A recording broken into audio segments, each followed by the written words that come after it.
1769, the 28th of September, an entry made in a royal court ledger, a record of an historic event.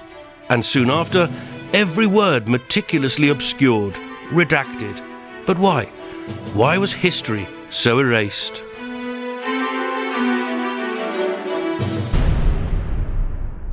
Lieutenant Bailiff Charles Lempriere held dominion over Jersey.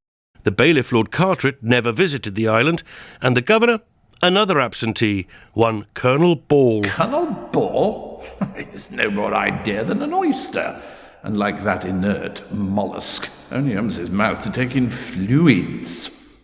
Jersey's parliament, the States, was at this time entirely subservient to the royal court, which consisted of Lempriere and 12 equally autocratic magistrates, or jurats. Amongst the jurats, you already have your father-in-law, a cousin, another brother-in-law, and your brother Philippe as Attorney General. What next? Your Springer Spaniel Poodle Cross Rodney for Solicitor General. Don't be ridiculous. Rodney, he never does as he's told. Farming folk like Faury Lefebvre owed feudal landowners, or seigneurs, champart, a right to every 12th sheaf of corn or bundle of flax. Rectors were also owed tithes. There were tithes on apples too. Florrie's husband Francis also owes rente, mortgage repayments paid in quarters of wheat, or sometimes in money, or sometimes paid in kind. Rodney! Rodney! Rodney! Cut to heel, hound, I shall have thee whipped! Here, my best layer she is. Oh, yes, very well. I shall have corn from now on, now that harvest is upon us. No more damn chickens.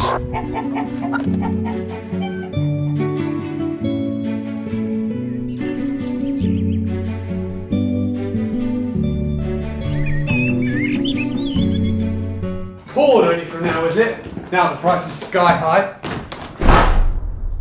Now that Lempriere has lifted the export ban, so all the rich men can flog our wheat to the Frenchies and force the price of bread up. Dame Rumour hath it you've lifted the export ban on corn. Well, for once, Dame Rumour is correct. But what of the implications? Implications? As rent are calculated at a fixed rate according to the price of wheat.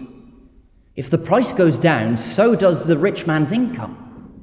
Therefore, dear bread means prosperity for the capitalist and starvation for the poor. Leg or breast? A mob of women raided a corn ship in the harbour, forced the sailors to unload her, sold the corn and the key, but with due honesty, paid the owners. Florrie, this is Tom Grushy. Enchanted, mum. You a troublemaker, Mr. Tom Grushy? That I am. Tom says common folk are preparing to march into town with sticks and all to storm the royal court. That they are. Thursday next, the 28th. St Martin's, St John, 300 from Trinity alone. Joining up with St Lawrence and St Saviour's. I predict a riot. We have demands and we will be heard. That the price of wheat be lowered and set at 20 sol a cabo. That His Majesty's tithes be lowered and set to 20 sous a virgin. That rectors can no longer charge tithes, except on apples. That seigneurs relinquish the right to receive every 12th sheaf of corn or bundle of flax. That the seigneurs' right to enjoy for a year and a day the revenue from the estates of all who have died without direct heirs be abolished. Banishment of all foreigners! We are for England, and we shall regale His Majesty the King and the Privy Council with the sorry details of our enforced exile upon this blasted rock. Enforced? The protesters left quietly and peaceably. One of them said thank you. Yeah, and the disrespect shown to the personage of His Majesty the King. They were disrespecting you, not His Majesty.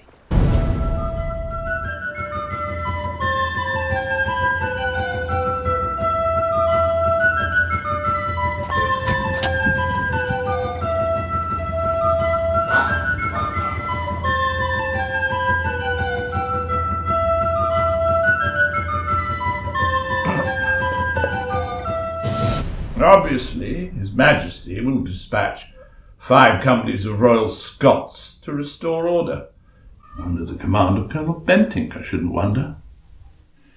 As for the ludicrous demands made by the mob, which you so diligently entered into the record, you will be ordered to equally diligently extinguish them.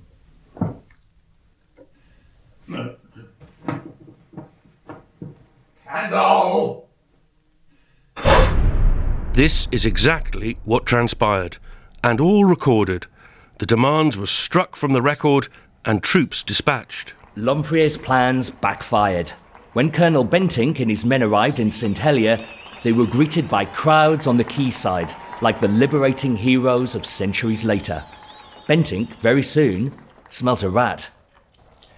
Tom Grushy continued his vocal opposition to Lempriere and appeared in the royal court on many a trumped-up charge, until Bentinck was made governor in 1770 and real reform began. The Corn Riots and Bentinck's Code of 1771 started Jersey on the road to reform and a more equitable society.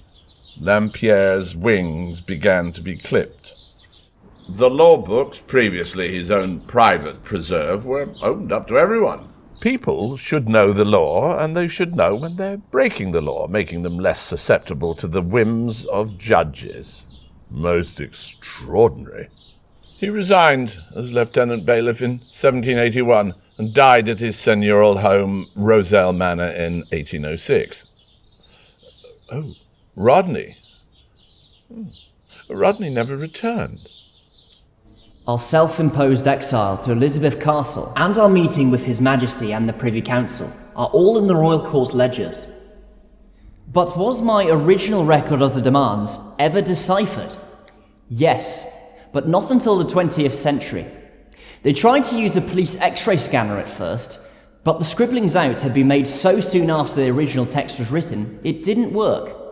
It was down to a team of ladies at the Société Jersiaise, armed with magnifying glasses, who after many, many hours made out every single word. And as for Francis, and Florrie, and Rodney, well, things gradually got better. You could say we lived happily ever after.